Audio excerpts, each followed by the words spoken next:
I took these crackers to a party a week ago, and one of the guests was a chef, and he's eating them going, "Who made these crackers? These are delicious. These are not from a store." And I was like, "I did, chef." Mangia, courageous cooking in a crowd kitchen. True confessions, I'm a sourdough super fan. I love sourdough. I always have sour starter in my fridge. And you know what? Don't be intimidated by it. You can make sour starter as well. If you go to my YouTube channel, Mangia, and type in sour, you will find my demonstration for how to make sour starter. One of my favorite things to make with it is Lavash crackers, which disappear at parties. And right now I am out, so I've got to make more. So 2 nights ago, I took my sour starter out of hibernation, and last night I made the dough.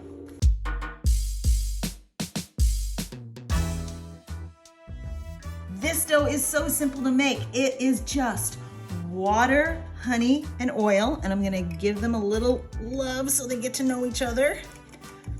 A little bit, put them in that bowl, get it all in there.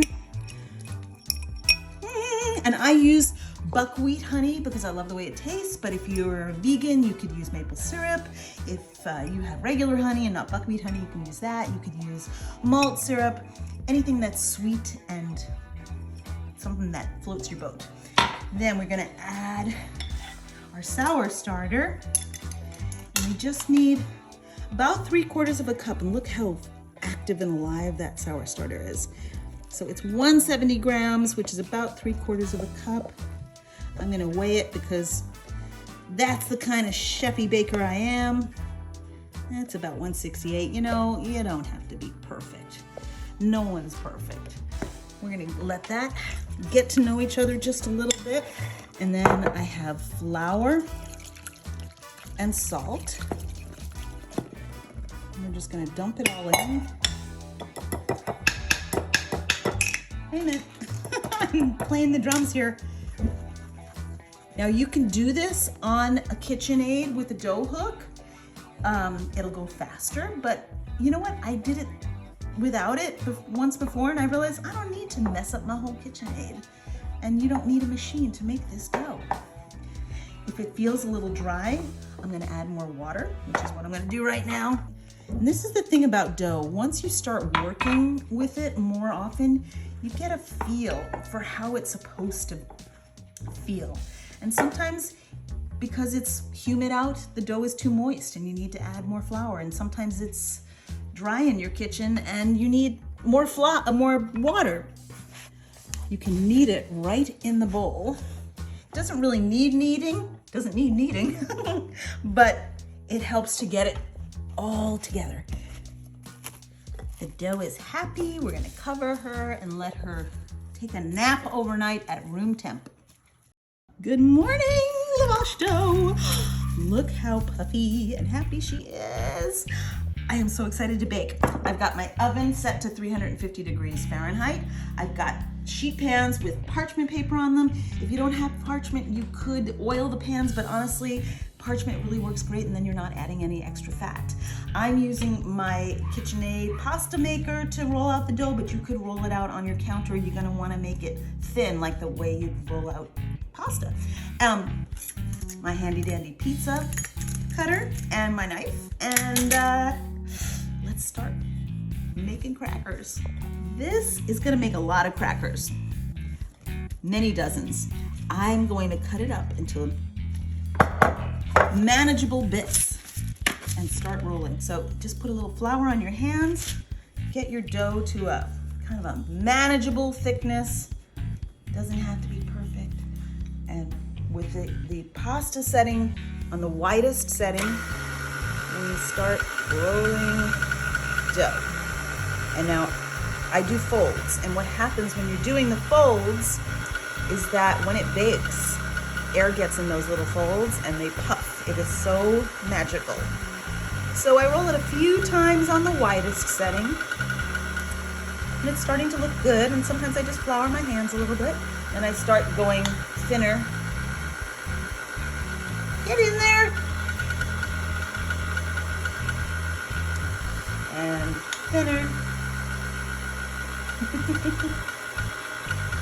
This is why I love this machine.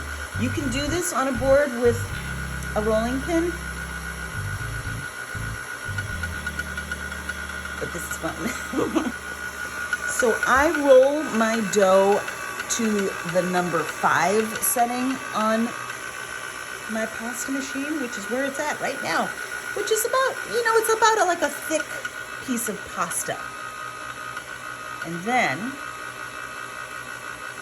put it on the sheet pan and go to your next piece, because we're gonna let this dough rest a little bit and we're gonna sprinkle seeds on it. You'll see. It doesn't need to all be perfect and even, because it's a very rustic cracker, and that's kind of the charm of it. And believe me, these will disappear at a party. If it's too long, just take the pizza cutter and cut the dough. Still rolling out my dough. I told you it makes a lot of crackers. Actually, you can take half the dough and freeze it if you want to and save it for another time. I just want to dispel some myths about sour starter. Yes, you do have to feed it. Yes, it's alive. You have to take care of it. But you can also put it into hibernation, which I do all the time. I have an active starter that I've used, and I want to save it for a week, a month even. I just put it in my fridge, and then when I do want to bake, I take it out of the fridge about a day or two before I want to bake, and I feed it and get it active again, and then you've got active sour starter.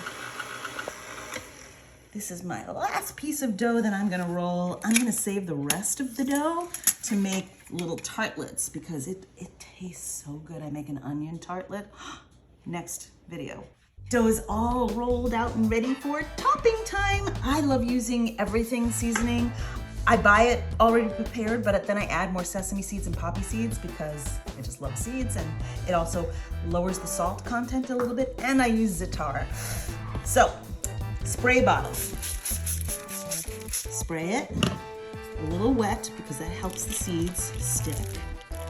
And then liberal, lots of seeds, so many seeds. I love seeds. Now sometimes I give it a little press just so the seeds really stick. And I like to use up all the seeds. All the seeds. Not too hard of a press. Now, za'atar.